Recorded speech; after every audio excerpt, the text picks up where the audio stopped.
Thank you very much for that. This was, yeah, we are now blasting off, it seems. Amazon reaching all time highs, breaking out above that previous high. And the volatility has been there for a few days. So starting on the 30th, first rising from the close on a bearish candle going upwards. It's opened 12% higher on Friday than it did on Thursday. And even since that open, climbing another 8%. So last week, Thursday to today, up 21%. That's pretty big. What's the news all about then, I wonder? It was earnings review. So the surprise was that there was estimated only a 1.823 points. It was ended up being 3.927, and so it was a 215% higher earnings rating than what was anticipated. There was also the estimate of 109. Oh, you can't see that. There's a little pop-up and you can't see it. Interesting. There's a pop-up that shows up on my screen. Let's see if I maybe click on the... Oh no, my screen's frozen.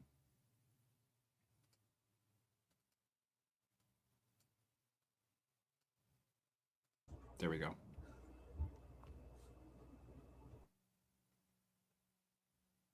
I technically don't need that. This is all I really wanted. There was an earnings report.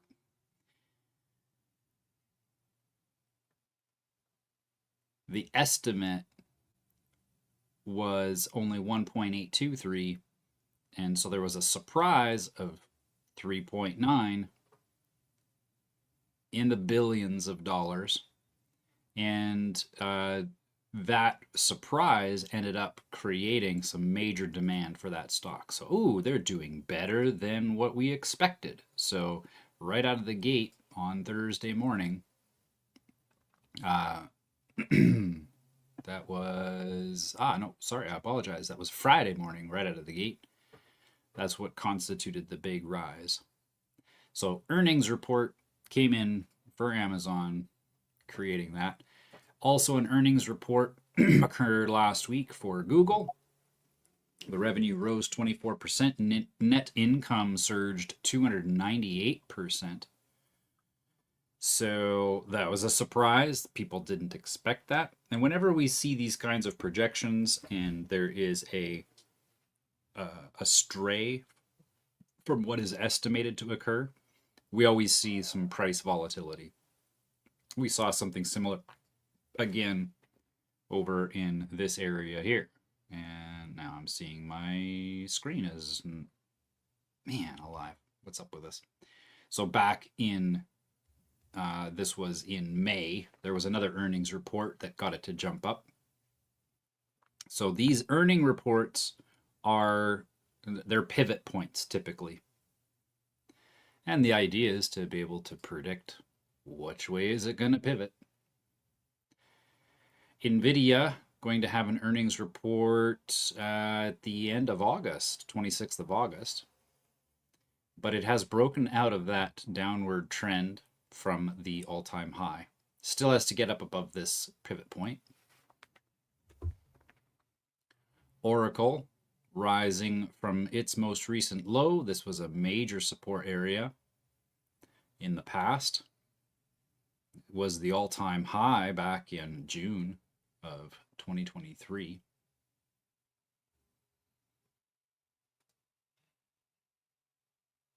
Palantir really just consolidating since we saw that volatility in May and then again in the middle of June. It's basically following that outer trend line right now. Let's go put this back up to the all-time high. Tesla dropping down. The earnings report came in 38% less than what was expected.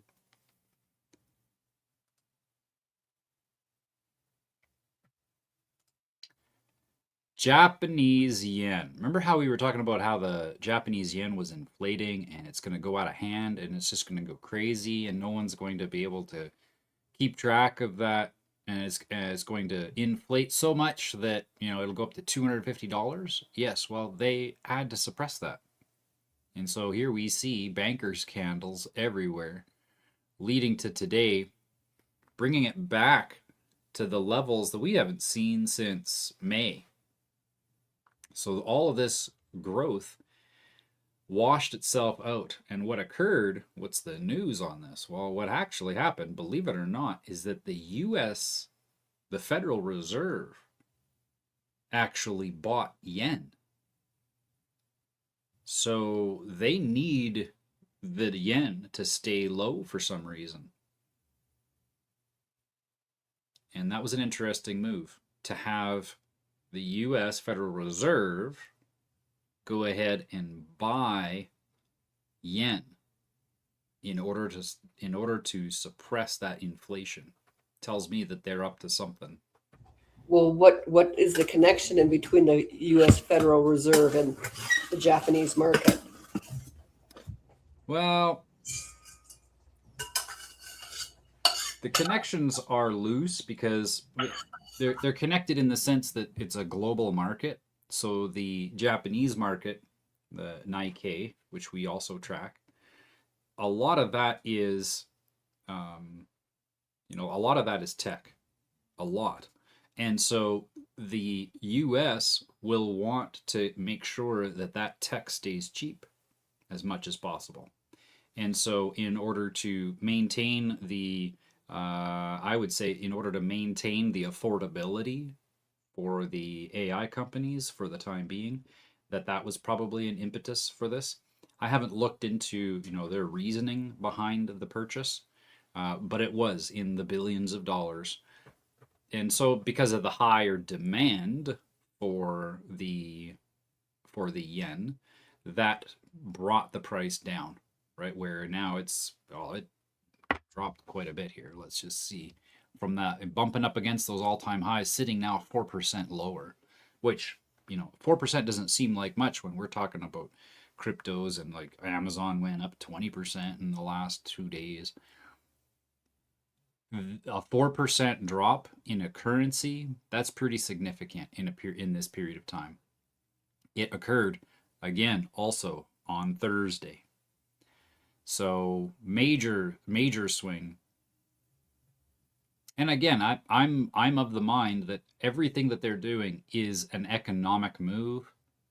It's never going to be anything but an economic play. US 30 rising last week, coming into this week. Well, looks like it's going to bump up against that all-time high again. We bounced off of that trend line, using it as support.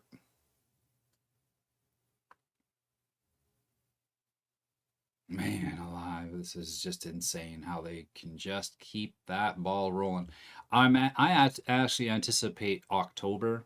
It's interesting, we were talking about it this morning. The two most common days for crashes to occur are Tuesdays and Fridays. But also, the most common month is October.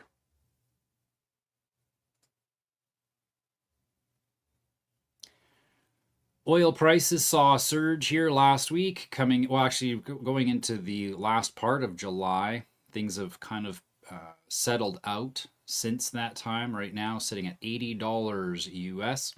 At these lows, we've been tracking how much, where are these buys and sells occurring? And so we've tracked out the million. Oh, it's not tracking again. Hang on.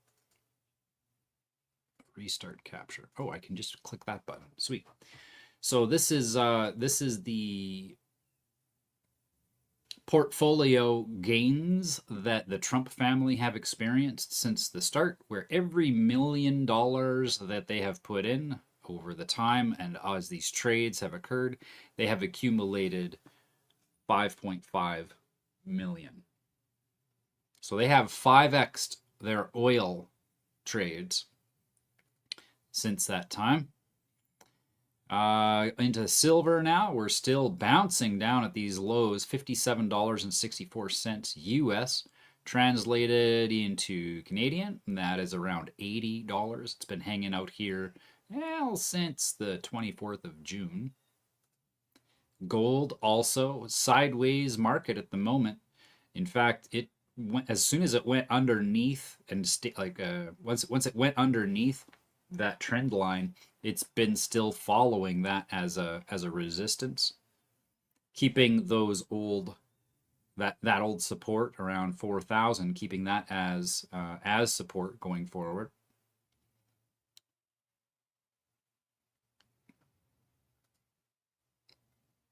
Gold silver ratio bumping up against 70 ounces. Yeah, 72 was the high that we saw on July 16th. Sitting right now at 69.97. Bitcoin against gold, sideways market since the drop that we saw at the beginning of middle of January.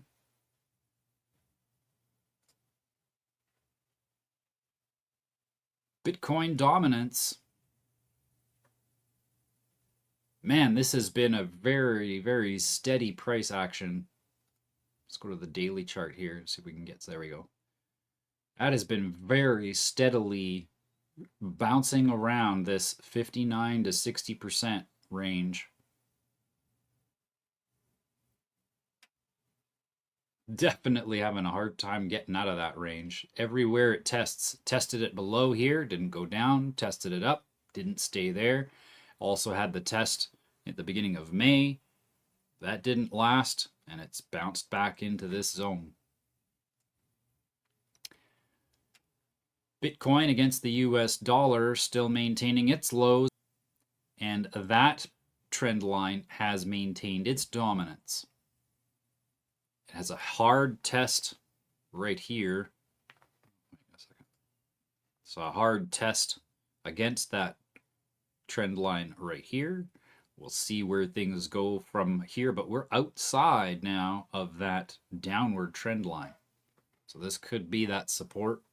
Again, I don't expect a lot of action here. If there is, yeah, the altcoins will probably see the life spring through them, but it will occur after Bitcoin, simply because people are still very much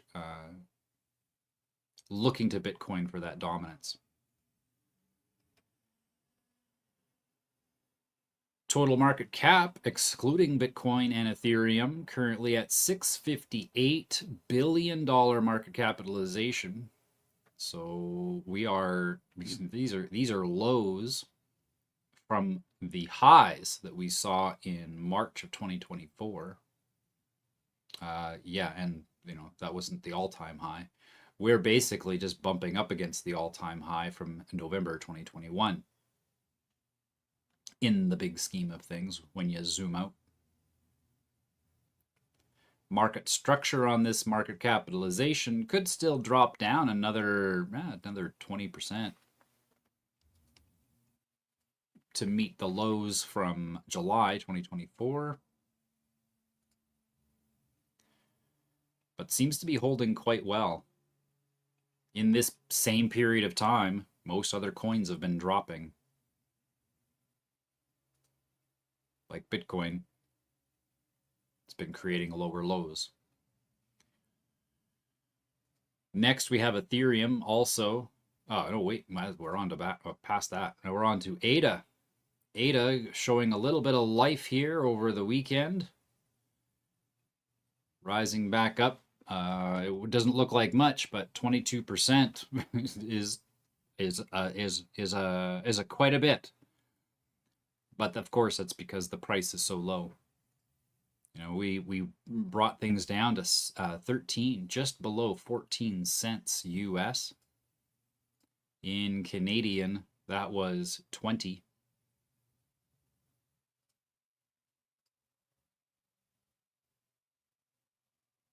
But that is market structure. Looking forward to that recovery. Whew. Midnight also dropped there last week, Monday, the 20th. So almost 2 weeks ago. That drop, oh yeah, no, Monday the 20th? So it is. That is 2 weeks.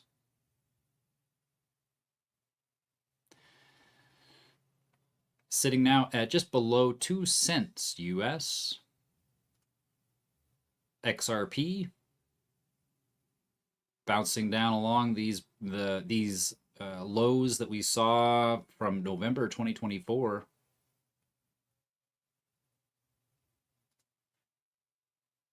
BitTensor still hanging out just above that zone where NVIDIA and BitTensor partnered up. BitTensor is definitely being used a lot more by the enterprise AI users, I will say. So people who have, $1,000 or more per month in API costs, they are gradually gravitating towards BitTensor, and I think that this descending wedge is probably going to last until October. Let's go to this. Let's just make this box.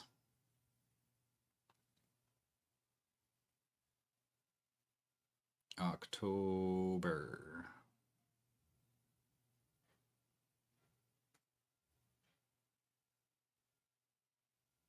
Yeah, I'll just go across like this. So up until the end of October, I would expect this to stay fairly suppressed.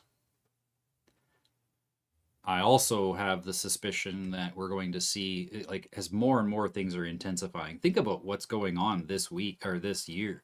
We have, alien disclosure coming out where the churches are going to be allowed to talk about extraterrestrials by the end of the year.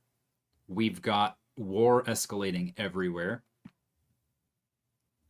Ukraine is still throwing in attacks into Russia. Moscow is actually their target. And how the drones are getting that far, I don't know, but they are drone attacks hitting apartment buildings, mostly residential targets.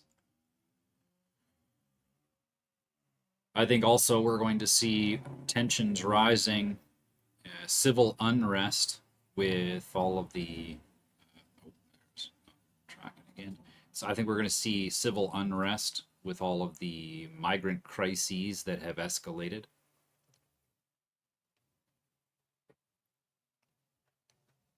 Fetch hanging out at these lows around 14 cents right now. Market structure for this is currently 5.5 cents, sitting at 14. Polygon bouncing at lows. Remember, this is gaming, and so right now we're seeing a big lull in the gaming markets. I think it's just because we're waiting for those real-time environment generative programs. Once the next generation of computers come out and they are able to generate environments locally on people's devices, that's going to bring up the gaming world, bring up the whole gaming industry. I've been saying this for a couple of years. I'm still of the mind that the gaming industry is going to be the leader, the long-term leader within this whole financial infrastructure. Gaming will be leveraged as a primary means to keep the people inside the metaverse. Desync now down to 0.3 cents.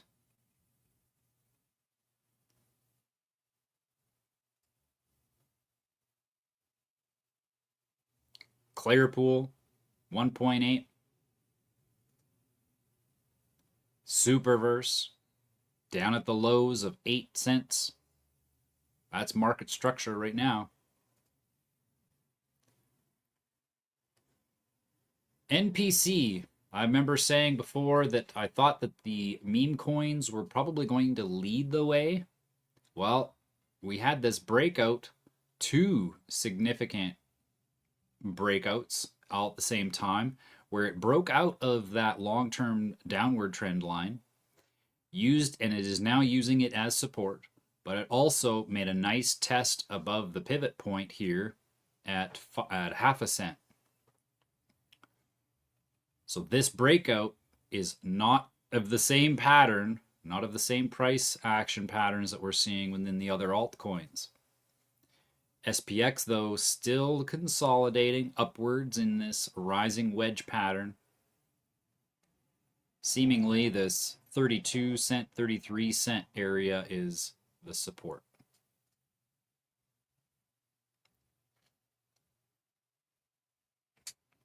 Now, in news, there are some things to cover. I just got to bring up some of my notes here.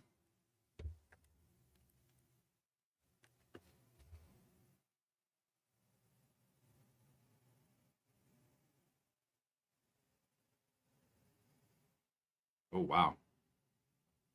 Lots has happened since I bookmarked that.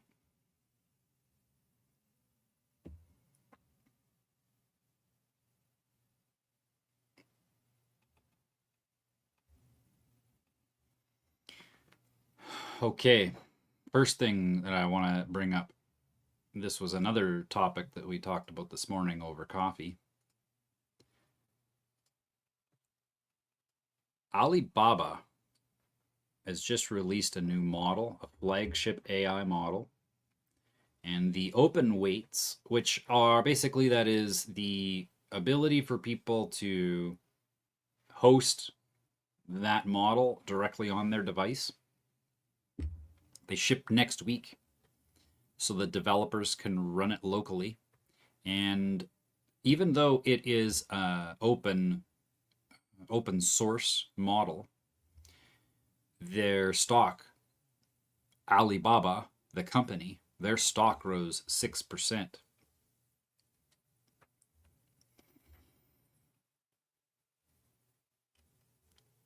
One of the things that's interesting about the whole Hormuz fiasco is the Strait open or isn't it? I'm so confused now. I've lost track of how many times it's been opened and closed and by whom. Like, it's like they're just fighting over who has control over whether or not it's open. That's really what it is. No, you're gonna open it? No, we're gonna blockade it. Oh, no, we're done blockading it. Now we can close it. Like, it's just like nonstop fighting over who has control over that supply chain. Well, what's interesting is that OPEC, which is the I can't remember what that stands for now, but this is the organization that represented by the various nations in the Middle East that are oil producers. They have approved a September quota increase of about 188,000 barrels a day.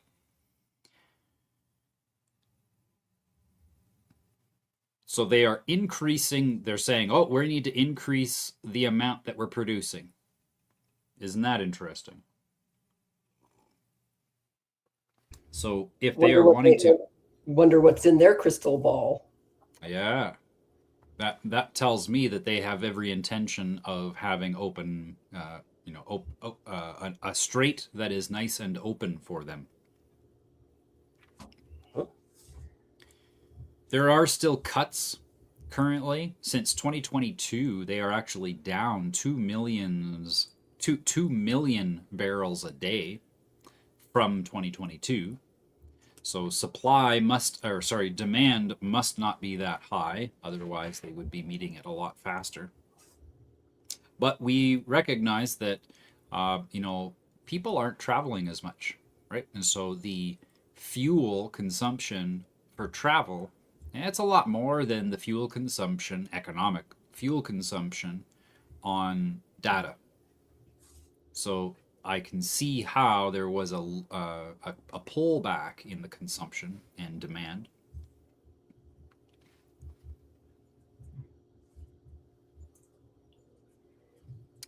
In cryptos, wallets tied to Trump Media sent 2,600 Bitcoin, which is about $165 million, to the exchange crypto.com. And that was on Saturday, 2 days ago. There are 4,200 Bitcoin left behind in Trump Media. So they, basically looks like a little bit more than half of their holdings. They sent it to crypto.com. Of course, we don't know why, but we can see these kinds of movements occur. A fourth cold card sweep opts into replace by fee. So a victim who finds their address in the memory pool can pay more and move the coins out first. So the cold card sweep, this was something that occurred last week where someone got AI to brute force their way through keys, meaning they were just able to take a whole bunch of key phrases and test them out. Many of them didn't even work, but randomly, some of them did. And it's estimated, I think I can't remember what the amount was, but it says here losses across the 4 waves of attacks are near 114 million. There was a guy in Canada that lost $1.2 million in that hack. And of course, it was with Bitcoin. Let's all remember that Cardano still has an open prize of $1 million worth of Cardano, where people are welcome to try to hack it, and that is there as a reward, and it's never been breached. So why would it breach with Bitcoin? Well, because Bitcoin was a CIA operation. That's why. Those first, it's great. It's a wonderful technology, and blockchain itself has it's not the problem. The problem is that there are vulnerabilities. And so what your job is as a blockchain manager, so to speak, developer, the objective is to make sure that those vulnerabilities are mitigated. That's all. But Bitcoin's code is so old that there's no point in trying to build upon it, because now you'd have to fork it. You'd have to change everything about it and turn it into something else. That's kind of what happened with some of the other Bitcoins that we see out there. Bitcoin Cash, there's Zcash, there's all kinds of different coins that have forked from Bitcoin. But still, that base code remains. They can make improvements, but not to the original blockchain, because then that would change the history. Again, another reason why Cardano leads the way. They have had and every time there's a fork, networks are down, there's all kinds of problems, there's periods or days where you can't conduct a transaction because you're waiting for all the nodes to synchronize. Cardano does it twice a year on average, and they've never had downtime. Why? Because that chain is managed by stake pool operators. It's not managed by input output or Charles Hoskinson or any of these name faces. It's actually governed and maintained and approved. All of the changes are approved by a 2,600 community, they're stake pool operators. Individual stake pools are like online communities. So whenever they want to make an update, they all bring consensus to the update, and everything just carries on forward as there's no downtime. It's like, oh yeah, it's just another day of work to them. When they do the consensus thing, is that the time in which they the participants can see, oh, there's a problem with this code here, or there's a problem there, and have it rectified before the fork? Yeah, totally. In fact, that's why most chains have this, but that's why they typically have what's called testnet, where they are rigorously testing the updates before they go live. And it doesn't go live until there's an 80% consensus between all of the stake pool operators. If there's a stake pool operator that doesn't bring its consensus, then that stake pool, the community that's there staking their funds, they will be left behind. They won't be getting rewards. The rewards are only given to those who stay current and provide their consensus. So it's just a beautiful system in that way.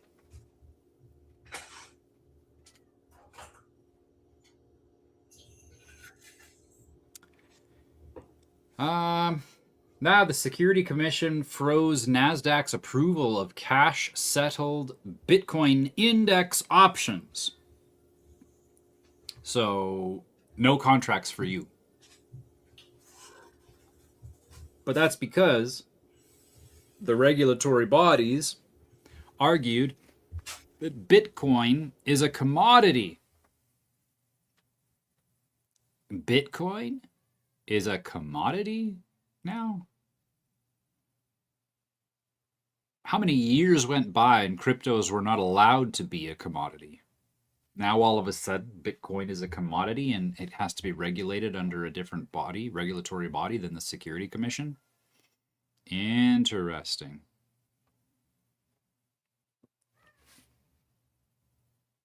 Maybe so there that's is a product. Adoption. What's that? Maybe that's because of how much it's been adopted. Yeah, totally. Now there's a money-making opportunity. Now there's actually now there's the capacity for the market makers to manipulate the price.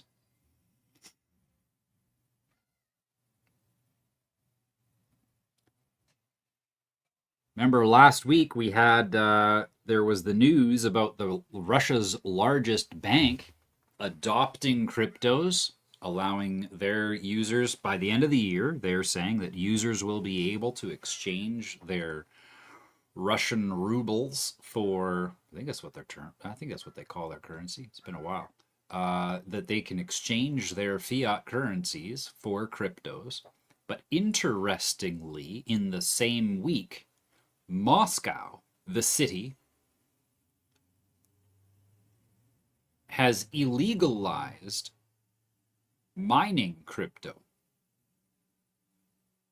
Now that's an interesting development, because if the largest bank in Russia is saying, yay, we want to jump on the crypto train, you would think that there would be an incentive for miners, and that Moscow would be looking to increase its infrastructure capacities to facilitate mining. If the largest bank, remember, it's the largest bank in Russia that is saying that by the end of the year, people can trade cryptos. So why would they do that? That seems to me like, well, it definitely at first glance, it looks to be like a conflict of interest, even, cognitive dissonance. Why would they shoot themselves in the foot, preventing people from mining? Maybe they know something that we don't. And that is I'm hypothesizing here. I'm crawling out on the limb of high octane speculation, but the reason why is because I know a few things about mining. In 2017, I got involved in a mining operation. We were buying computers that were built specifically for mining. They were mining machines. They weren't supposed to be used even. You couldn't install Windows on them. You actually got them, you just plugged them in and connected them to the internet. You didn't even need a monitor. You just plug it in, connect it to the internet, and it would start mining passively. But mining is what you need to have when your blockchain protocols are proof of work. The least, I would say, the least efficient, and maybe that's not the right word. It is the most base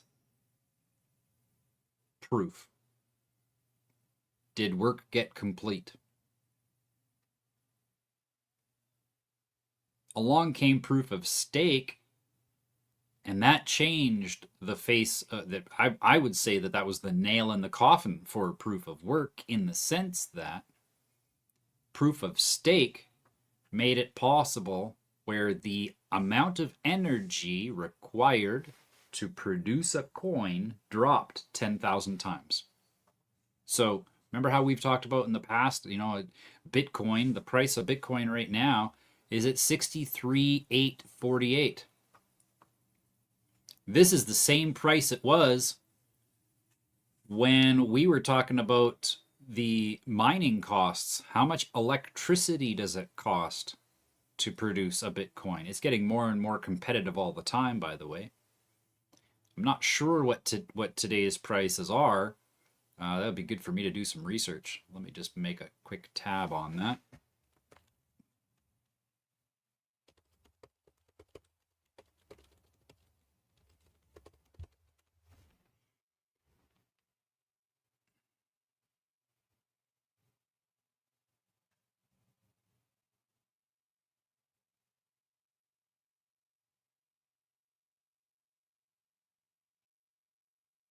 Oh, right now it's actually not even worth it.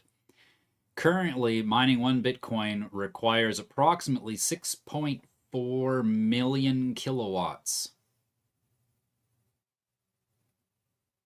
Kilowatt hours. 6.4 million kilowatt hours to mine one Bitcoin.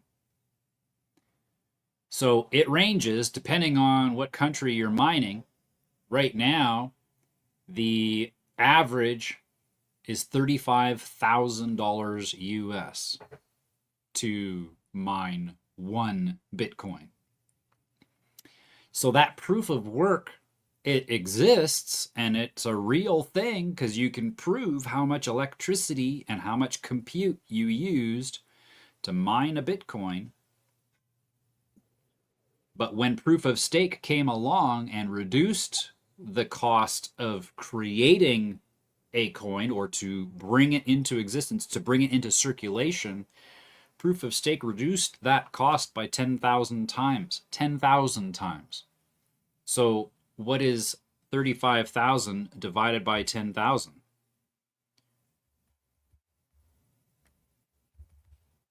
$3.5.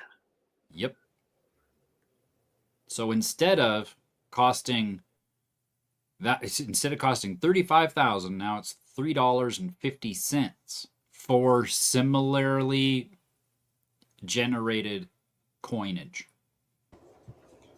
How is that sustainable? Why do you think I just keep on shaking my head at people when they're chasing, most of their lives are spent chasing a dollar, which, that's ridiculous in itself. But then they spend the most of the time that they spend chasing the dollar is to pay for energy. Think about it. So what this causes me to think is that we're witnessing in real time the exchange of life force energy for other modalities. What Einstein said is that energy doesn't what does he say? Disappear. Energy doesn't disappear. It simply changes form. Correct. And so with all this currency stuff, we are seeing the changes in form. That's fascinating. And the distortion of energy equals electricity rather than life force energy. Electricity is the distortion of that, the trading of it, the spending of it. And yet that's what we are. We are electromagnetic beings. Yes, naturally. Absolutely. Yes. And so they're using the artificial, Yeah, that's the distortion. the mechanically generated life force energy to replace our life force energy as a value. Exactly. Yeah, They're missing the soul part of it, though. The Hmm. spark of infinity. Yeah, Indeed. yeah, exactly, Audrey. Also, take into consideration if energy is costing so much as it is, and prices are rising. This was in 2022, I think it was 2023. There were businesses in Germany that had the commercial spaces, right? So not residential energy. Commercial energy it's billed differently. Residential energy is actually billed in accordance to I think it's a 200-day average, if I'm not mistaken, or something. But that there was a period of time where energy prices skyrocketed in 2021, 2022, not because of the increased demand and the lack of supply. No, it was because they were trying to choke out the business owners. Remember, shelter in place, and that didn't work for some businesses. And so they had to go around the world pinpointing which businesses were thriving and punish them for running their business. Where business owners in Germany, they saw their energy bills go from like $700, $800 a month for a restaurant to $3,500 a month. Just because, right? That's just how it works. But what's occurred in China is that they've actually generated a fusion reactor that provides, ready, the equivalent amount of energy as the sun. That's right. Inside this reactor core, they are able to fuse atoms together by heating them to 1 million degrees centigrade. And that, if they are able to sustain that, this is still all experimental. It's not online yet. Apparently, it's going online by the end of the year. If this goes online, what are energy costs going to be like in China? Will they not drop to almost nothing? Or are they going to keep that charade going and just have a higher markup? That's always been the thing, fusion versus fission. I mean, if you could do fusion, that was always the goal. I mean, I remember Yep. that in high school. Mm-hmm. I Yep. remember, yeah. So they've done it now. They've got successful math on it. The U.S. also did this a couple years ago. Actually, I think it was actually during Biden's time that there, and maybe it was like a few months before the end of the Biden era. The U.S. also successfully were able to create fusion energy for a very short while, and it all boils down to cooling. That's what it boils down to. And so the trick is to create enough energy that it cools itself, right? Or let's heat this sucker up to 1 million degrees centigrade, but the energy production out of that fusion is enough to power the city, country, whatever you're trying to power, and Cool it. the cooling. Cooling it down too. What would space do with that as far as cooling? Oh, that's a funny conversation. Thanks for bringing that up. Elon was talking about, we can put these data centers in space so that we don't have to spend so much on cooling. Well, that's laughable, and he would know this. There's no air. In order to cool things, you need air. So if he's putting it up in space, there's no air, which means it doesn't matter what you have up there for cooling technology. You need air to control the environment. But couldn't you do that on the internal environment? I don't know. I'm just like, like a surround, like part of insulation. Now we've got our little back building and we have an insulating air pocket on the top of the roof, and that insulates and keeps it more of an even temperature. I don't know if that's possible, in space either, but it's a good way to think, and I agree that that would normally be the case, that you could have an internal environment that you could regulate. However, the energy costs in space would be way more than on land. You have such a good way of reformulating. You have all the words at your disposal. I'm very envious. I'll use it. I'm not very envious, but I'm like going, oh my God, look at how easily he said that. Yeah.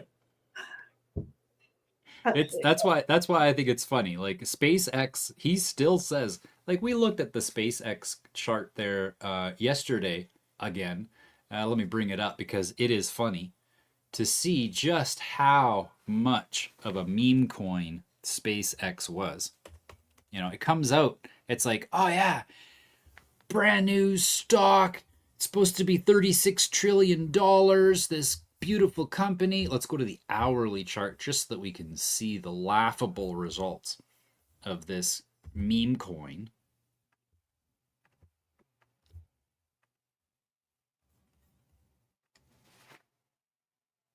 It's terrible. And yet still today, today in the morning, Elon commented about how it was still the most underrated opportunity in the markets right now. Even after all this. It's on sale right now. I mean, sure, recovery is looking pretty sweet for sure, right? Like recoveries, it'll double when it recovers. If it recovers. Oh, yeah. Kind of like Trump's water coin, if it recovers. If it recovers. So, you know, I remember it was 2 years ago when Trump first got into office the second time. Was like, he did the whole thing with the tariffs, you know, oh, I'm going to slap a tariff on this country, and I don't like you either, so I'm going to slap a tariff on you. And then his family was actually questioned because they were seeing how, even though the markets were crashing and then rising and then crashing again, how was it that the Trump portfolio just kept on increasing? And you know what he responded with? He responded with, well, the stock market is like a casino if you play it right. It's just a great big casino. He's throwing that. He's got the table fixed, though. You know. Yeah, of course it's like a casino. Yeah, it's definitely like a casino, but the difference between him going to the casino and the rest of the world is that he's sliding some grease for the dealers. He's like controlling the magnets, where the magnets go, if they yes or no, black or red or whatever.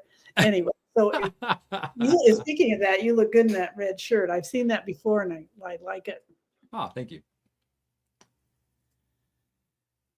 Oh yeah. So when it comes right down to it, I see the proof of work protocols not being obsolete, but certainly they are going to need to become more decentralized to be valid, to be something that's,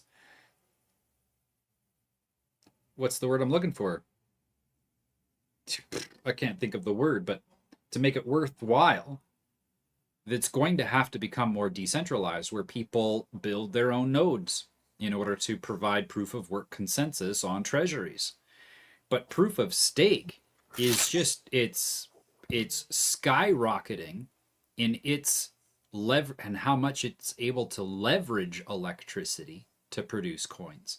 Cardano is one of, out of all of the L1 chains, so layer 1 blockchain, out of all of them, it's even cheaper. Proof of stake alone brought the cost to produce coins down by 10,000. The amount of electricity required went down by 10,000, which, let's just remind everybody, Bitcoin is the least efficient energy-wise. Just so that everybody recognizes the archaic technology that people are purporting to be the way that we're going to free our world. No, if the majority, right, Bitcoin is only at $63,000. So the majority of Bitcoin is spent on electricity. That is the least efficient coin in the world. What happens when China's fusion thing happens? I mean, I think you said, are they just going to keep up the charade? You did make a comment like that. That's But the option. what are the other possibilities that could happen there? Such a good question. You know, I'm of the mind that China is looking for world dominance, no different than the other factions, right? It's like what Rick says from Rick and Morty. Rick Sanchez says, everyone's trying to take over the world. The secret to happiness is being left alone by whoever wins. So yeah, I think China is trying to take over the world. They're becoming more energy dominant. I mean, look at the AIs that they're producing. They're open sourcing them. Here, we just built this new AI. Like I talked about it when we started up the news there for market analysis. Alibaba just released a new model and they've open sourced it. And next week, it's going to be delivered in a package that people can install on their personal computers. Now, you're going to need some pretty nice computer. It's going to have to be a new computer to run it. It's estimated you'll need 64 gigabytes of RAM, which now that's putting you into that, $4,500 to $5,500 range for a new computer to be able to run that model. But you can run it for free. There's people who are spending $1,000 a month to subscribe to API costs because they think that that's the way to do it. But China is saying, no, we want to make these models so damn good that you can run them on your own computer without having to pay electricity. You're just paying the electricity of your computer, not the electricity of a data center to supply you with the compute. So what are they doing? I think it's a similar strategy to what they did when the tariffs hit. There were people that I knew in manufacturing that had, one of them was, he was building the infrastructure for commercial buildings to have their surveillance, right? So you have like security cameras and stuff like that. He built networks for large buildings that would allow businesses to have security networked, but self-hosted, so that they're not having to spend, thousands of dollars a month on monitoring costs with security companies. He built the infrastructure for people to self-host that themselves. The box that all of his compute would have to go into, they call them rack mounts. You've probably seen them before when you look at imagery of server rooms and stuff like that, where it's just racks upon racks of computers that are bolted into frames. Well, those frames, he would build them custom. He would build these custom frames for these self-hosted security systems. And the frames he was getting from China, and he was getting them built and shipped for about $250. And the price went up when the tariffs came in. The price went up to $600. So it increased his costs on the frame for his customers. It increased the cost by more than double because of the tariffs. But so then he was like, okay, well, let's go and get them built locally. So he put the schematics for this frame. He gave it to local manufacturers, fabricators, they call that. Many of them saying, this is the schematics that I need, and how much is it going to cost me to get them built here in America? The cheapest quote came back $2,600. So yet again, up to 10 times more than what he was paying before. China, with the tariffs at 200%, he was able to still buy it from China for cheaper than he could get it built locally in his backyard. Maureen, That go sounds ahead. like the guy you, no, that sounds like the guy you talked to about the energy structure that you were building. And he wanted like, what, $1,300 or whatever it was, some ridiculous figure, and you could do it for like $250 or something. You could make your own connectors, or you found I your own can't connectors. I can't recall this conversation. What was that about? Yeah, it was with you and Audrey Lynn. She'll The remember. Dreamweaver. Oh, yes, the Dreamweaver. Yes, yes, yes, yes. Same idea. Totally. And I tell you, in our business, when I had a business, our thing was we manufactured, wholesaled and retailed. And at retail, we did it cheaper than somebody could do it themselves. To me, then the product sells itself, and it's better Yep. because you don't have to mess around. You don't have Mhm. to like create the wheel. Yeah. You've got all the jig is set, for all the different cuts Mhm. and everything. So, to me, that's the way to do business. Absolutely. Absolutely. And another thing China did when those tariffs were being implemented, they went to their manufacturers and said, "Hey, did you know that you only have to pay the tariffs if you are supplying to the big box stores? That you don't have the tariffs don't apply if you sell direct to the consumer." So they did. There was TikTok videos and YouTube videos and all kinds on social media of Chinese manufacturers standing in their warehouses where there's hundreds of thousands of products that people buy all the time at Walmart and everywhere else, where the prices were going to go up double, and they were saying, "Hey, don't pay the tariffs. Buy from us direct, and we'll ship it to you for free." So that I think is the Chinese economic battleground, where they're just doing the same thing with AIs now. Oh, is Anthropic charging you too much money? Oh, well, here, you just take the model and host it yourself. We'll give it to you for free. That's what I think they're doing. I think that they are making sure that people are subscribing to them economically. Informed, because they've already got a neural pathway already established how they're going to do it, and it's successful. Yep. And there's a legitimacy to it, like, why should I pay, all this overhead on something? Why should I do that? I mean, that's silly. Right. Oh my gosh. If I was subscribed to Anthropic, okay, so I'm burning through, they call this is the terminology. I'm burning through about 300 million tokens per week. That's how much compute I'm using. 300 million tokens. Well, when the tokens are denominated in millions, okay? So when you are looking at the price of a model, it will typically tell you how much money are you going to spend every million tokens. Well, Anthropic charges for their mid-range model $15 for a million tokens. Their top model is $28 per million tokens. And their newest one, the one that just came out, we don't have access to it as the peasants.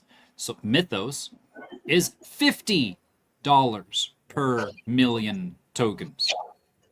I did the math on these millions, hundreds of millions of tokens, right? So if I was to subscribe to Anthropic, my token costs would be, it's 300. So let's just get the calculator here and actually do the math.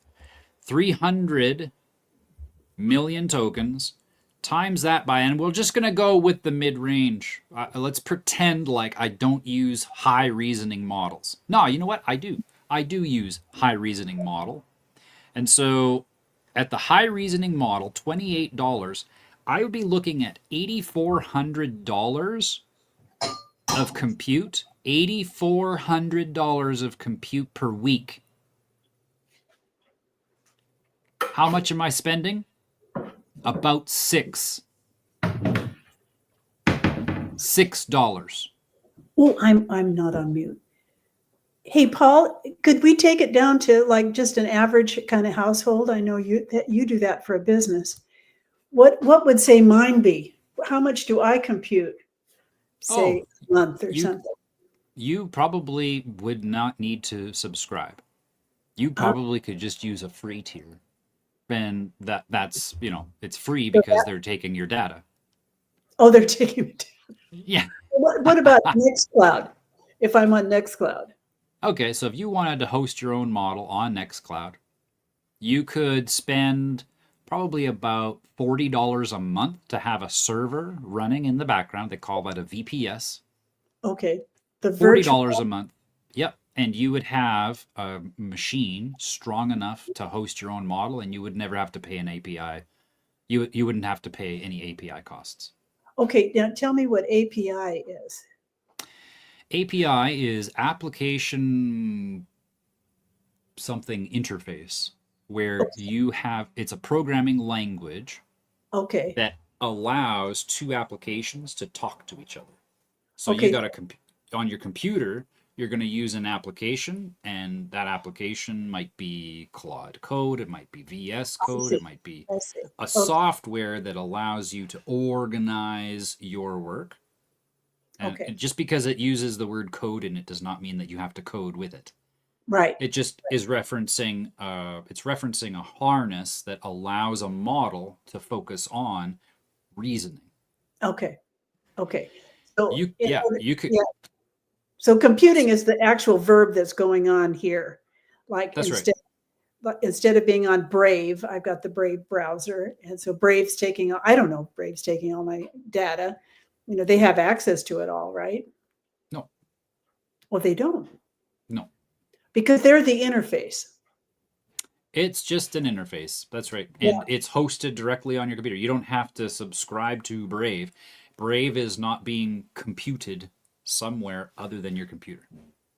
So who am I subscribing to that takes all my data? I'm not sure. Do you have like Apple subscription? Do you have? I have a Cox internet account. Is that? Yeah, that'll be a subscription, but that's Okay. not going to be for compute. That's for them streaming that data. They're called an internet service provider. Okay. So the average person doesn't do much computing on their computer then. Well, Yeah, I guess there is now 1 billion users of ChatGPT. Yes. So that's going to be the new future. I already get it. Yeah. Yeah, I would you're use right. it for food. Yeah. Typically speaking, we haven't needed these But it subscriptions. is the voice. Yeah, because I already know. Yeah, you subscribe to your internet now because it's a necessity for us to have communications in the way that we've been practicing for the last 30, 40 years. Like to even get you. Yeah, go ahead. I'm sorry. Yeah, no problem. And where we're headed with AI is where you won't be subscribing to your internet. You're going to be subscribing to an agent. And so ChatGPT would be an agent. And that's their goal. And I'm of the mind that, right now you can go to ChatGPT, and if you want to move up from the free tier and you want to get a little bit more reasoning and you want to have longer context windows for longer tasks, you can pay about $20 a month and you'll get ChatGPT Pro. Yeah. Well, that's all fine and dandy, but that's where they're not making money still. See, right. They take the data, and there's that long-term benefit to them hosting that data. But they know a lot of those billion users are becoming dependent on the service. Right. So I'm of the mind that what we're going to see, because Sam Altman is the director for OpenAI. He said specifically, this was like 6 months ago, that AI is going to become an essential service, Yeah. meaning that it will replace other subscriptions. So that tells me that this $20 a month right now that they're charging it, but the books show that they are not making money. They are in the hole. It's estimated that all of the North American AIs are in the hole, $1.2 trillion right now. Remember the Stargate, Operation Stargate that Trump started his campaign with? Yeah, that was a $500 billion infrastructure project. And AI in America has burnt through that twice since 2022. And they haven't recouped those funds. But they also haven't been charging money at a profit. So they are burning through compute and charging less than the cost they don't have an intention to profit. They have an intention to get people addicted. So that later on, after the cyber attack and whatever else, whatever false flag they end up using to justify the war, that's going to be when your AI costs are now going to be $100 a month, $150 a month. But it's going to be bundled in with your internet service. That's how this is. I'm convinced that that's how this is going to go. You're going to get one bundle, just like people when they said, I want to watch TV, and the minimum subscription with Shaw up here was like $80 a month. And that gave you like the most basic channels. You wanted to get a sports network? Oh, yeah, it's $120 a month, right? That same subscription model is going to be used. Remember, you're not going to own anything. So you're going to rent your compute. That's Sam Altman's. Remember, Sam Altman is Caesar Augustus. The name literally means the same thing. What is the time frame in between historically when they have launched a product, let's say the internet, and the time in which they started to charge? That's a good question. Because I would like to know that, and then the other things that have unfolded in like manner, and I would say that the timeline is decreasing just because time's so much faster these days, and that would be an interesting understanding to see the ratio between how things are coming faster and how faster these things go from free to just a base subscription price to here's all these add-ons. If you want to roll the windows down in your car, it's going to be $10 a month, sort of an idea.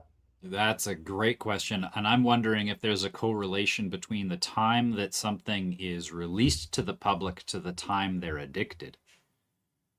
Right? Because it took the internet a good 10 years to get to the point where people became dependent on it.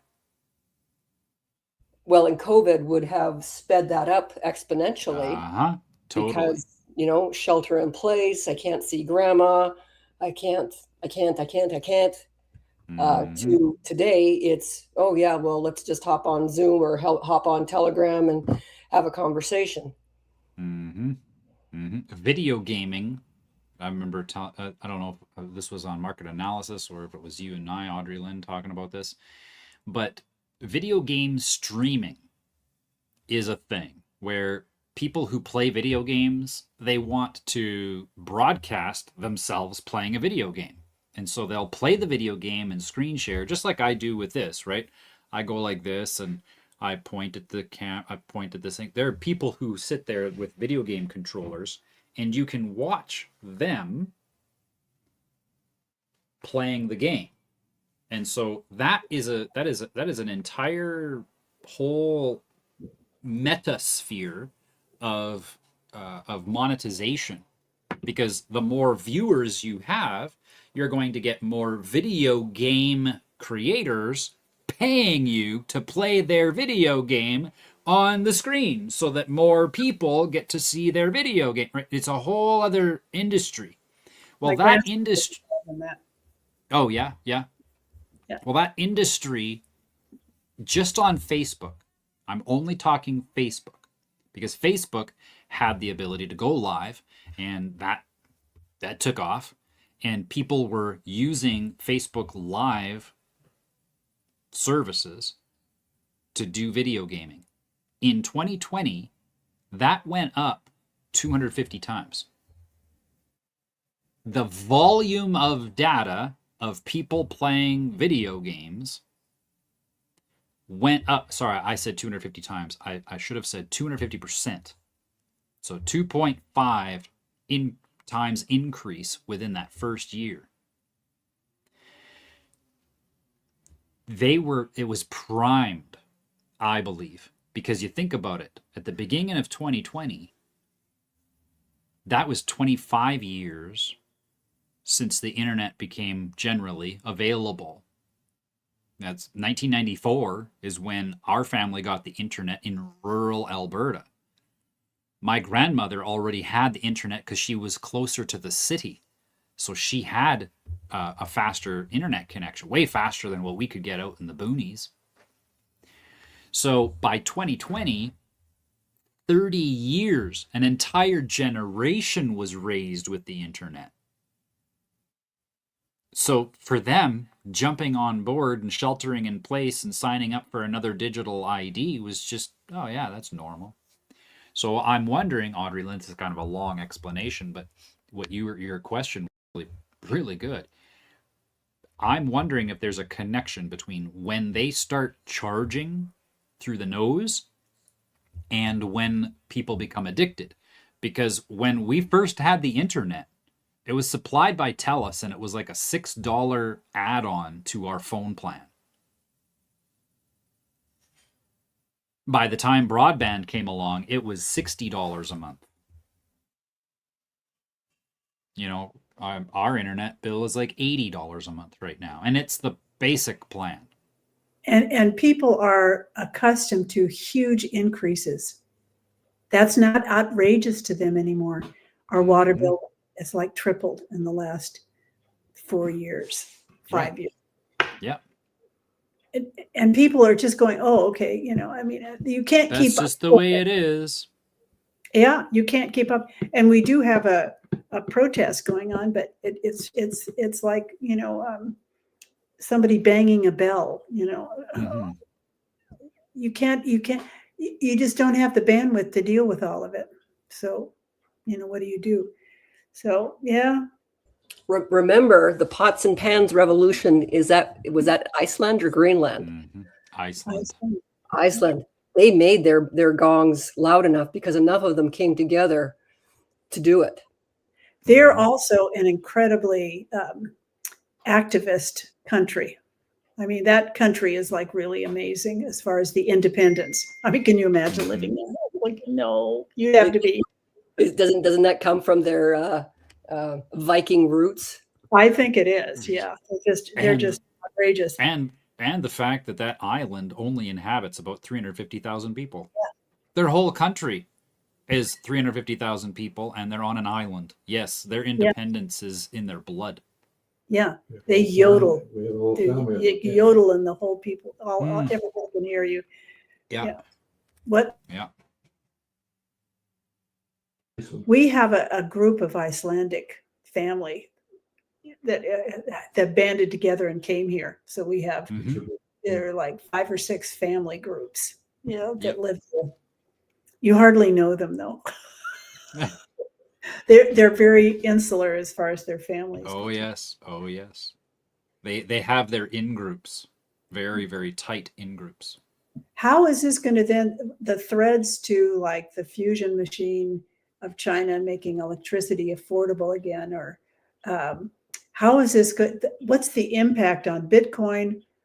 Well, I think this is what you were talking about, and I see this impact going to Bitcoin. I see it going to, like, my sister has solar panels in Desert Hot Springs, where it's, you know, desert.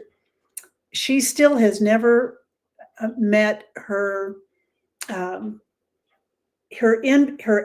output. She makes more electricity than she uses. Let me put it that way. Right. On her rooftop. Yeah, So she's and never had a bill. She always has this, you know, cushion or whatever. a And surplus. yeah, a surplus, always has a surplus. So I'm of the mind, and this is actually something that Ian and I are chatting about. He is a part of an organization called ACDC, and they are I can't remember what it fully stands for, but it's cogeneration. And there are only two jurisdictions in North America where individuals can, on their own property, generate more than enough electricity on their own. Remember, they have to be independently generating this, where they are allowed to generate more electricity than they consume and sell the surplus back to the grid. Only two jurisdictions, Alberta and Texas. yeah, So, Donna doesn't get to do that. right, right.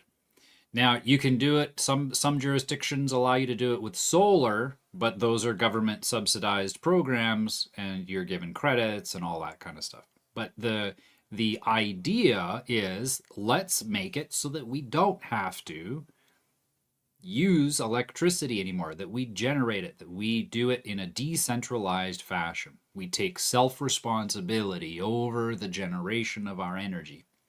And the program it's great. You get this unit, it runs off of natural gas, and it both heats and powers usually a house and a shop. Now the budget for it, it's a big upfront cost, but that now this device will pay for itself after 10 years. And I told Ian, about 2 weeks ago, I said, that payoff, you could probably do it in one year. And he's like, what? How so? And I said, well, think about it. We have data centers that are popping up all over the damn place, and they are charging for compute. And what is compute but the shooting of electricity between wires? That's all it is. The wires are just really small and molecular now. But that's all you're paying for is compute. You're paying for the electricity to pass through wires, right? Well, Yeah. if compute is the downstream product from electricity, and you're going and selling your electricity back to the grid, you can bet your boots that you're not getting market price for that electricity, because they got to sell it at market price. So they're going to buy electricity at a discount from you, where you could use that electricity for compute. And the compute you could sell at 6-7 times the market price of electricity. Is that pulling at China? Yeah, a little bit, because you're decentralizing the compute now. This is the thing. Like, data is the commodity, the number one traded commodity for the last 10 years. And it's only going to go up. You're changing the audience, so to speak, the designated end result. Right. I love that idea, Paul. And, it just takes a bigger thinker to think of that kind of thing. Yeah, thank you. I don't think it's really that much of a bigger thinker. It's just recognizing the trend. Well, the pattern recognition, that kind of, it's that higher consciousness. Ken Wilber talks about that, about the levels of consciousness. He's very interesting. It's when you reach a certain level of consciousness, you're able to understand consciousness levels below you. Before that point, you're not able to understand that people have different levels of consciousness. You aren't able to see that. And then he goes on to other kinds of consciousness as well. It's a very intricate and well, populated philosophy. What is it called? Interval. Oh, well, I can't remember it now. Integral something. I can't think of it now. It's gone, but he's very interesting. And it's not that you think you're better, it's that it's just a different level of consciousness, and you just realize that you can't be different than who you are. You can be foolish, but you sometimes that is interpreted as disconnected. Like we were talking about this earlier, how is it that autistic people seem to, and this is the impression that we have, is that they live in a completely different reality. And that's why there's a disconnect many times where people who are autistic can't connect with their spouse. And it's because they literally live in a whole different world. And I know that, I don't know if it's something that I'm on the spectrum of or not, but I certainly, for decades, recognizing the trends before they occur, I have always felt like I live in a completely different world. Because when I try to share with other people where I see the world going, it's not within their purview.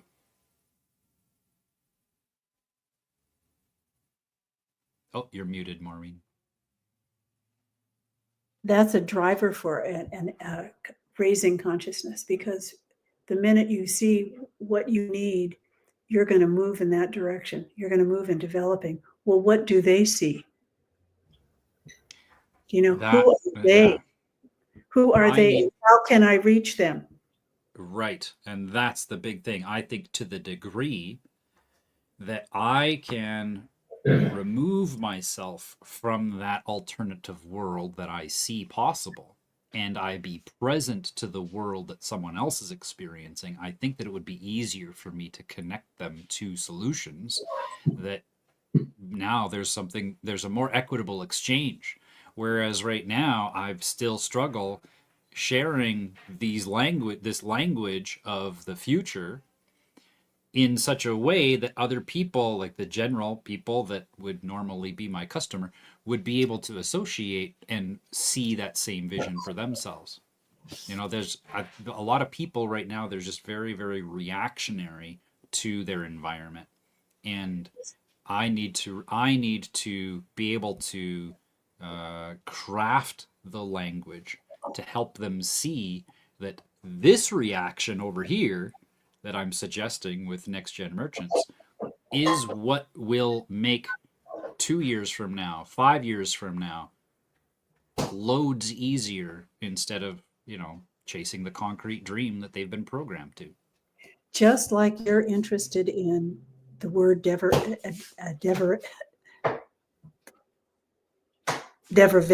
What's that now? It's not coming out of the meaning of words, the derivation of words, and how it carries how it's compounded. That at first it meant this, and then it meant that, and then it meant this. Those are the levels of the energetic components of that word, the evolutionary component. So when you have one consciousness and then it struggles to communicate and to translate and to make real in another person's consciousness, when you have that struggle going on, that bridge is being communicated, because you see you're not being understood. You understand them, but you're not being understood. So now what do? I mean, and I feel I'm in that predicament right now. I see that where I am now, I'm having difficulty communicating with others to translate what I want to commute, where I want to go, what I want to connect with. How do I express it? How am I known? How can I be known? So how can I be seen? And how do I do that? So that's the movement that I feel that I'm going in now in the listening circle, in a way. And I don't look at it as like I'm above them and they're below me. That is definitely not. But it's of different, just like different countries, it's just difference. It's not anything, but that this is something new. I am like an autistic person. Please hear me. Please understand me. And it's like, what movement do you make to understand me? Do you make a movement to understand me? No, that doesn't happen. Then you can be mad about that, which I have been. But it's like, okay, with Ron, like, understand me, make a move, ask me, be curious about what am I saying. And that doesn't happen. So then I have to invite that I'm doing all kinds of things to have this cross referencing to each other, to see the worlds. And I don't know if it's just each of us have our own virtual reality in front of us. And how do we create that cross communication, those cross referencing, that can I come to you? I am curious. What is your world like? I am really curious. I've always been. What is your world like? What in the hell are you doing? What's it like over there in that world? What color is it? I mean, it's just so interesting to me. Anyway, I don't know what all this, I guess part of it is like, just like the electricity as being the medium of that Audrey Lynn was talking about. We're electromagnetic beings, and we attract the situations that we need to move next into and to include, and that's the evolution of it. It's not one's better than the other. It's just what you're adapting, what environment you're adapting to. I like the piece that you brought up, Maureen, about curiosity, because as I'm more curious about you, then I'm less worried. I'm less in my head about me. I'm not trying to think about what is it I'm going to say next. Oh, she's wrong. He's wrong. I'm right. No, I'm curious. Well, how did you get to that conclusion? Where'd that come from? Oh, that's really interesting. Oh, is that what it looks like over there? The tree has lots of leaves on it. Oh, okay. The tree over here is like, what I mean? This kind of sharing of your worlds and how much fun that is and what joy it gives. And you're such a good teacher. And you're a good teacher because you can explain that world. You've got something that you are connecting with. I mean, you really are. That is a gift. And you do it with patience, and you say it with the right words, and you really, yeah, you do. So we were just talking on the call that I just got off of about the gifts and where it comes from. It comes from purity. When it comes from purity, it's so easy to receive it. So that gift it's a freely given, non-self-censoring. Yeah. Anyways, all of those things. We're trying to understand OG and what she talks about. Anyway, so an object lesson to what I was alluding to. These glasses are pinholes. Oh yeah. Yeah. And they're very specific pinholes in that they have 3 different directions in which they allow the light to come in. Yeah. So I perceive the world differently when I wear these. Yes. Then when I wear these, even though these are prescription, they are color. There is a very specific color. Yeah. So it doesn't make my perception of the world wrong or right. It's simply very different. And that's what I'm alluding to with the curiosity. Absolutely. What glasses are you wearing that you see these things differently? The glasses that I was looking for, we have this set of goggles. They're very special. They are they're gives a person the opportunity to learn how to see aura. And the lenses that I wear are lighter than the lenses that Paul wears, so he sees very different colors than I do. And when we trade, it's like, whoa, this is how you see the world. Wow. Exactly. Yeah, exactly. And I remember the first time that I really became aware of that whole curiosity thing, it was about my daughter. And I just said, what is the world that you see? I'm just so curious. What is the world like in there to be Renee? What is it like to be Renee? I guess that's why astrology is interesting to me, not because I get to see a little bit maybe of the way you see the world or your tendency of it. Or at least it's an attempt, if nothing else. I see astrology as the influences. Yeah. The stars impel, they do not compel. That's kind of like a statement that they say that you get to be aware of the energy and then you can choose it. But there has to be that pause. You have to become aware of the response or the impulse, either one or the other. Well, we have an appointment at 11:30, Paul. What would you like to do today? Well, that's up to you. You know what I did yesterday was I actually went to. I think I told you it wasn't yesterday. It was. I think we talked on Monday, so I think on Tuesday I went back online, and it worked. Remember the old thing on Coinbase? Oh yeah. I was able to get in, without having to do any more tech stuff, and so I was able to get in, and I did purchase what we talked about. I think like $100 or something. Okay. Yeah. So I did that, and I did it all by myself. Yay! Nice. So there is Awesome. this thing, yeah, and to be self-sufficient, don't you have to be like self-sufficient? Oh, I can do that. Let me try that. And the older you get, the more you realize you're more dependent on others or on the support of the world or of the universe or whatever. So sometimes you can slide over to the I can't do it by myself. Mm-hmm. Versus the other one, which my sister sometimes anchors onto, which is I am going to do it by myself. That kind of Right. mantra, which is, the same thing because it's the polar opposite. But anyway, so today I have some Bitcoin, and I'm just wondering because I've got a pretty big loss on Bitcoin. Should I keep it? Should I sell it? Should I wait? I don't have any idea what I should do with it. Could we just have a discussion about that and what your thoughts are? And wow, this is definitely within my wheelhouse. I would say that the best way to tell what to do right now would be look at market structure.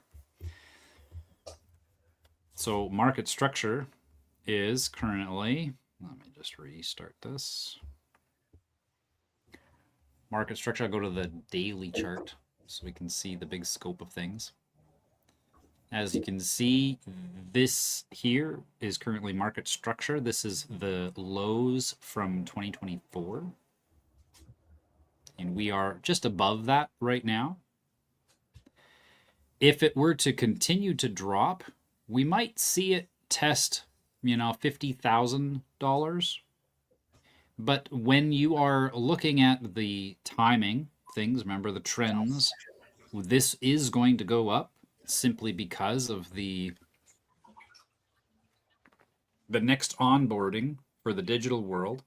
I don't expect there to be a lot of people to think the way that we do, and so they're going to be susceptible to the manipulation that gets them to sign up for more digital IDs under the technocratic, oligarchical structure that is forming around them, and that Bitcoin will go up to $150,000 to $200,000, and that if you are experiencing losses right now, that's because everybody that has been holding on to cryptos is experiencing major drawdown, but that the dollar cost averaging is where the most money is made. So the people that are especially people that experienced the growth here in 2021, this growth here, that was 428% from 2020 to 2021. 428%. That is the kind of thing that we're going to see again. And I'm thinking that once we're done this area, again, this goes back to the other, I don't know if you were here for when I did this analysis, but I went and plotted the different timelines. So this big box here, this big rectangle, This was the lows from January 2015 to the highs of December 2017, the first big bull run. That was about 1,056 days, 1,060 days. Then there was the drop, and that drop occurred across 366 days. The next run was 1,060 days, where it went from the lows of December 2018 Yeah. to the highs of November 2021. I remember Both of you doing that. I remember that. Yeah. Yep. And you were saying we're due. Yeah, and that 366-day retracement Mm-hmm. is coming to a close. In fact, this box that I have drawn out takes us to the first week of October. So right now, it doesn't mean that it won't go down more, but we are definitely coming to the close of a pattern Yeah. that we notice play out repeatedly.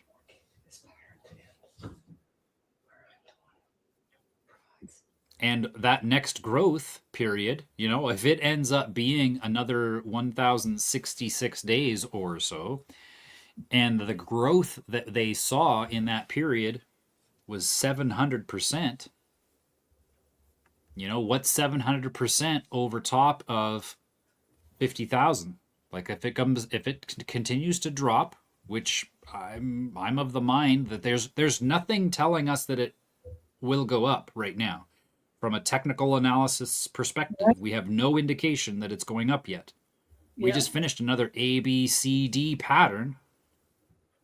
So technically, this is now ABCD.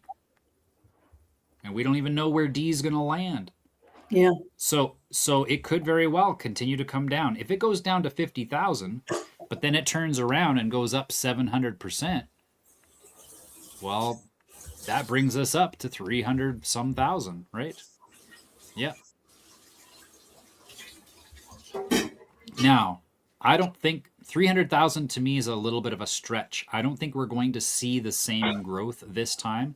Every time we have seen a bull run, it has been less than the time before. So we can look at that pattern. So let's look at the pattern from here where we started measuring. That was 9,300%. The next time it went up was 1,900%. So from 93x to just under 20x. And then the most recent one from 20x went to 7x. So the next one, 3 or 4, maybe 5. Which is that's where I'm going to say, like, to when we're going through this next run, I'm going to be suggesting that people start selling around 250,000. So right now would be the time to dollar cost average. If you're experiencing losses right now, think of how much bigger your bag will be growing. Yeah. Well, you know what the question I have here? I bought Bitcoin when I invested, which I invested like a CD in it, and I bought it on River, which is they exclusively do Bitcoin. That's all they do. Mm-hmm. And it's out of San Francisco. And what I could do, because I want to take out my IRA, I want to take $30,000 out. What I could do is I could take it out of River and it be a taxable event at a loss, and then rebuy Bitcoin in another, maybe not Bitcoin, but I could rebuy Bitcoin in another, or maybe not even Bitcoin. I don't have 30,000 in Bitcoin, but I have about 15 in Bitcoin. That's about what I have, 15. So if I took out, say, $10,000 in Bitcoin and then I declared the loss, it would be it would be a nice loss if I was going to offset the taxes. I'm just wondering, I don't know. I just want to explore that. What would you, If there has not been growth, there is no taxable event. well, no, I would declare a loss because I would sell it at a Yeah. loss. That's right. Right. But I'm offsetting that with taking 30,000 out of my IRA account, Hmm. to closing my IRA out for the bank. Well, and what I would do if it was me, Yeah. I would be taking that money and I would be putting it into an investment that you never make money with. Yes. Again, I'm I saying know what from you're the U.S. from the United States of America's perspective, you would never be taking that money back into their system. So you Yeah. could have the whole 30,000 if you did it the way that I would do it. You could have the whole 30,000 be a lost business venture, and it would go up, 5-6 times. If you wanted to go into some altcoins, we can diversify that across several. You wanted to get some more silver, more gold, you wanted to get anything that goes up in value, you simply make sure that when you're getting those assets, that it's not associated with the citizenship. Right. That's what I And want. That's what I want to do. I do want to do that. all right, so your Cardano wallet accomplishes that. So why don't I, because I'm in the process of doing that. Also, I might like to buy land in Joshua Tree. Mm-hmm.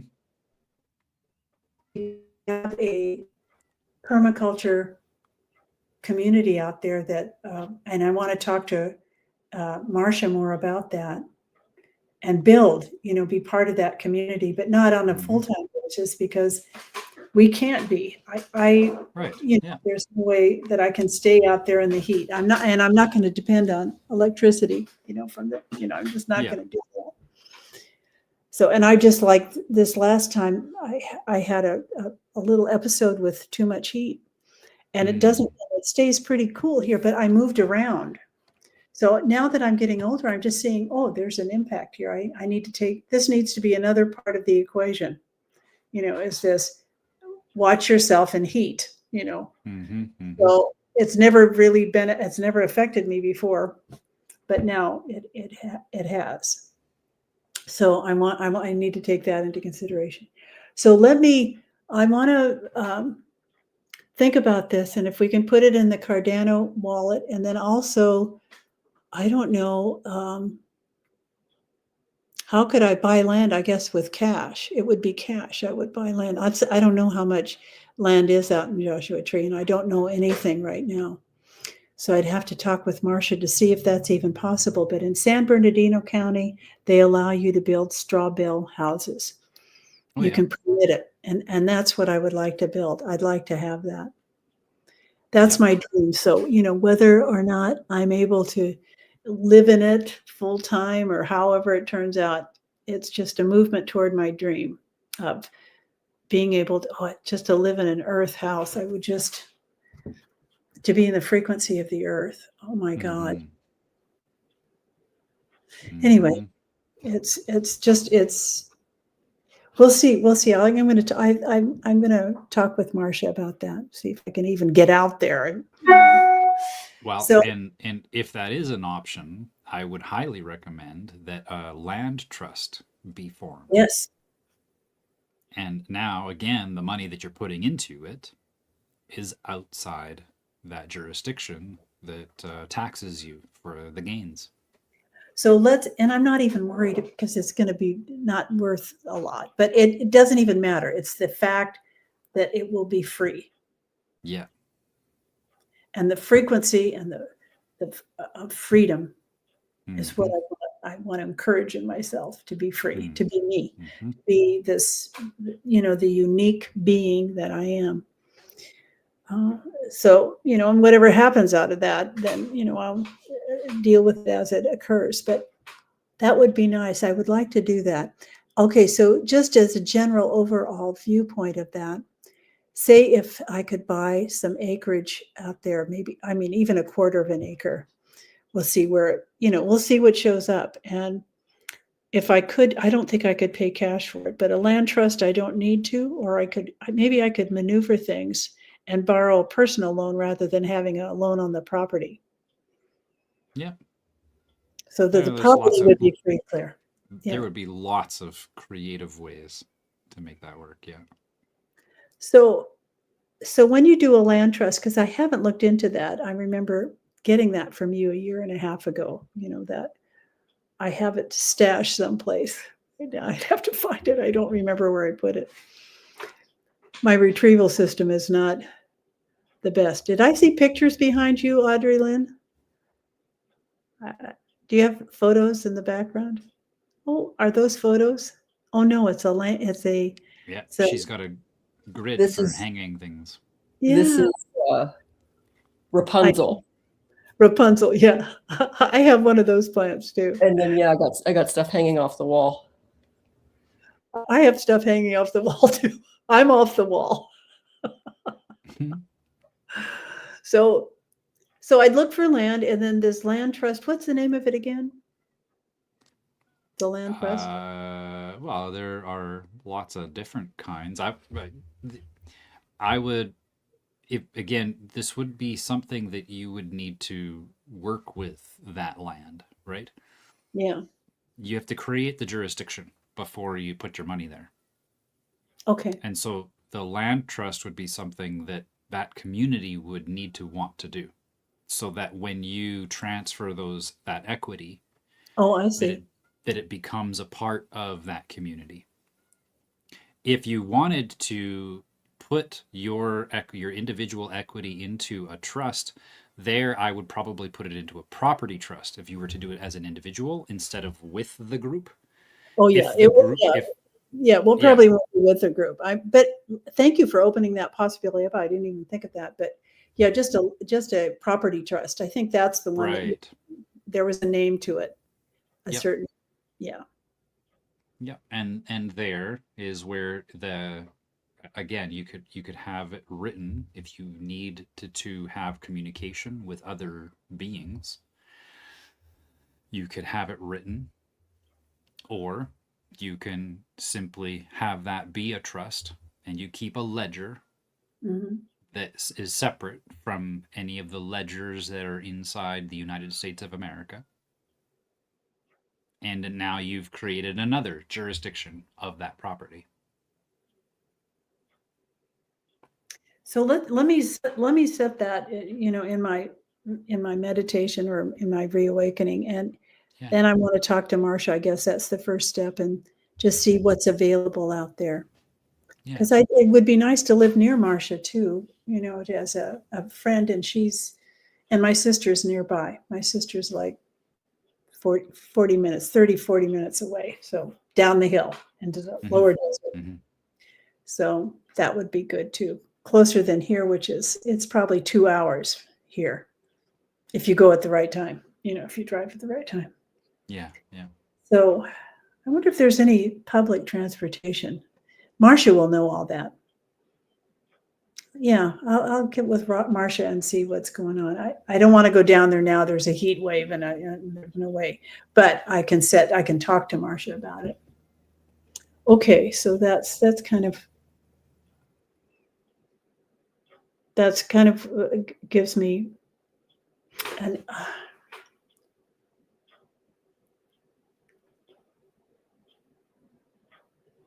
okay. So how would let's see, how would I prepare? Okay, that gives me an outward plan with Marcia and Joshua Tree and kind of what I want to do. And I can see that I feel that. Isn't that interesting? Okay, so that's there. So now financially, I've already talked with them about withdrawing the funds from my bank account. How would I do that? So I've already got that kind of in motion. And I've talked with my CPA, and he's told me, how I would be taxed. But then I'm thinking I could mitigate that by taking some of the Bitcoin and investing it in a Cardano wallet Yep. And declare the loss. and declare the loss. Yep. Because the River will send me a 1099 and it will be a loss. I get to choose, what funds, Hmm. how I could take it out. So I could make sure that it's a good loss. I don't have that much, but I could take out maybe $10,000. I Well, think that, and then let's say that 10,000 goes into your Cardano wallet. yeah. Now it's another $10,000 loss. Oh, because it's not visible. No, it's not coming back. It's not coming back. Oh, okay. I don't see that. How is it not coming back? Because I'm moving it to a different jurisdiction. So it's a Correct. $20,000 loss? Over time. Yep. Oh, over time. Okay. Yep. So like next year, Oh, right? I see. You can say, "Oh yeah, I put this $10,000 over into this business venture and it miserably failed." Okay. All right. So, and what would I buy in the Cardano wallet? Would I buy anything or would I just leave it in cash or? You could, if you felt that Cardano wasn't going to go up for a while, you could actually swap Cardano for USDM, which is a stable coin on the Cardano network. And then you would be staying 1-to-1 with the US dollar. What about ADA? ADA's Cardano, right? Yeah. Yep. ADA. So And then Midnight is another one. You could get Midnight. some more AGIX if you wanted. There's lots of coins. I think there's 600 some liquidity pools. So it's like you've got lots to pick from. Okay, that's just going to Cardano. And then he's then you were saying something and maybe he hasn't done it yet, but he was moving to the next phase after midnight. I think you were saying something about that, Paul, weren't you? About he was moving from midnight to another one. Well, we don't have a name for it yet, but that the focus with Cardano was getting the privacy of the account holder. Right. Mm-hmm. With Midnight, that next layer of privacy is over the contracts. So if you have a contract on Cardano, that is public. They can't Okay. associate it with your identifiers, Okay. but you can still see the parameters of the contract. With Midnight, those parameters are now hidden. So Right. that's like another layer of privacy over your finances. So, The next after that, so probably 3-4 years from now, the okay. next layer that we will experience is the privacy over identity. And that's where we have the ability to create digital identifiers with what's called zero knowledge proof, Okay. meaning that you can verify your identity without any of those parameters being disclosed. Yeah, that'll be interesting. Mm-hmm. Do you have an idea of how that would be? One way to think of it is, high rises in cities, they typically have gated access. So you have to swipe your card and then the door opens, or a fob and the door opens. Right. That's a digital identifier. Right. But the thing is that with those systems, those identifiers are held on a server by the monitoring company. Right. So the security company that, they've got the cameras and they've got the fob access and they've got the intercom, all that stuff is taken care of inside their database. With zero knowledge proof, it makes it where the surveillance company cannot see who is using the fob. They can only verify whether or not the fob is allowed to be used. Yeah. Okay. Yeah. And so, similarly, when it comes to digital contracts, it's the same thing.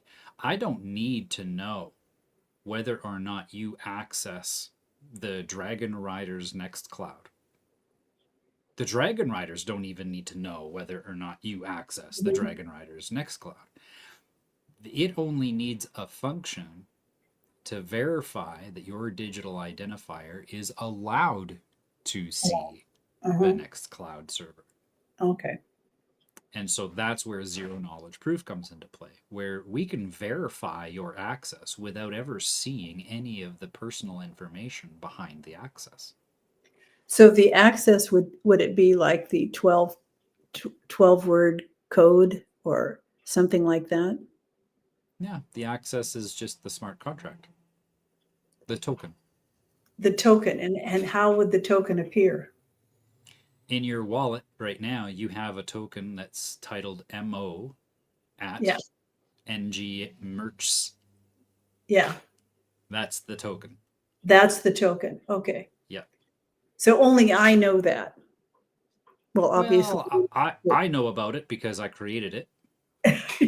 I created it inside the Next Gen Merchants domain.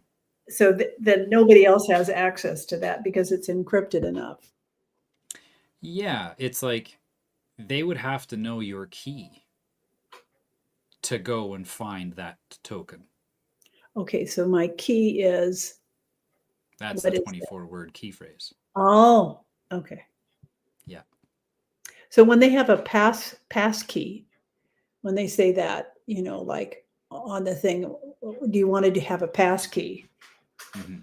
I always push no, but what is that? Is that like the 24? No, the pass key that they're looking for is usually a biometric. So, the Face ID, or your laptop might have a fingerprint scanner on it. Okay, so a biometric is a life metric, which is a measurement. Yes.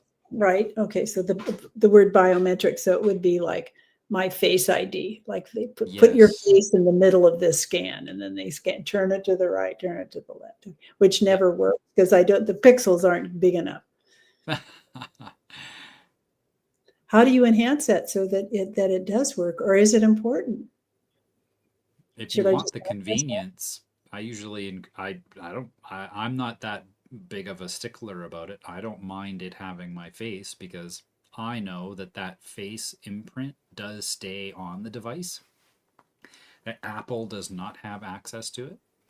So I don't mind doing it, but another pass key can be an attachment. Some people get a USB extension where they plug that into their laptop and it has a thumbprint or a fingerprint thing. And that would be another way that you could create a pass key.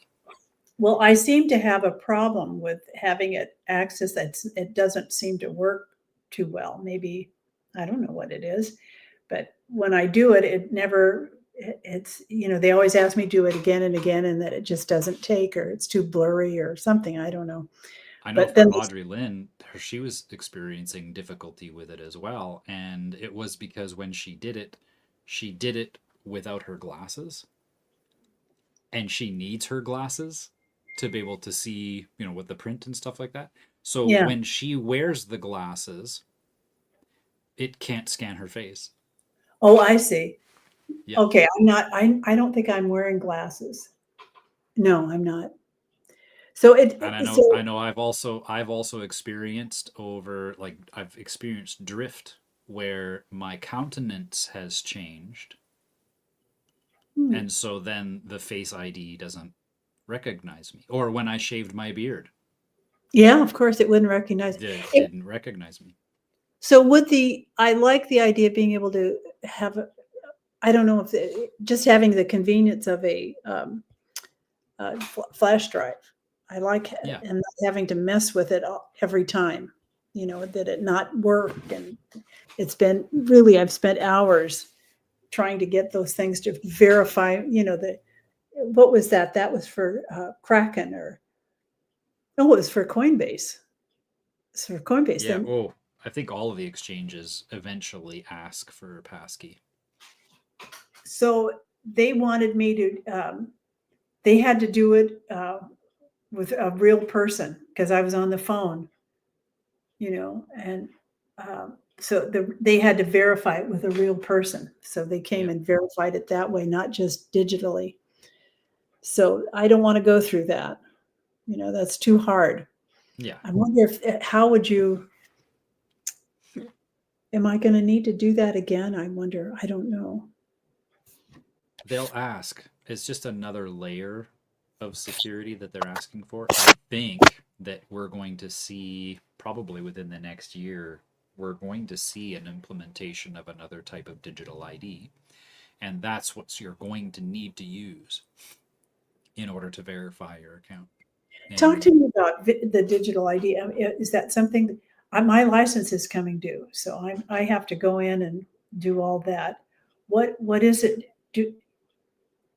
Are we forced to get a digital ID, or is it a big deal not to get a? What are your thoughts on that?